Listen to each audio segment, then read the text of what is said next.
Hörmətli izləyicilər, kanala abunə olub like etməyi unutmayın. Günün xəbərləri təqdim edir. Zəfər günündən sonra ölkədə ciddi islahatlar və dəyişikliklərin baş verəcəyi barədə iddialar daha da güclənib.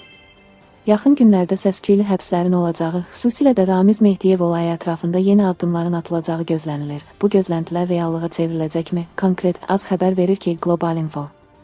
Azda danışan deputat Azər Allahverenov deyib ki, istənilən vəzifəyə təyin olunan şəxs ilk növbədə xalqa xidmət etməlidir. Vətəndaşlara xidmət göstərərkən sosial ədalət prinsiplərinə riayət edilməli.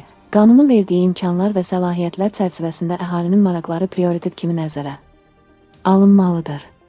Təəssüf ki, bəzi təyinatlarda ciddi nöqsanlara, təkəbbürə, korrupsiya və rüşvətxorluğa rast gəlinib. Belə hallar aşkarlandıqda məsul şəxslər məhkəmə qarşısında cavab verir və cəzasız qalmırlar. Cəmiyyətin narazılığı sosial şəbəkələr və media vasitəsilə ifadə olunur. Aidiyyəti dövlət strukturları bu müraciətlərə reaksiya verir və zəruri tədbirlər görür.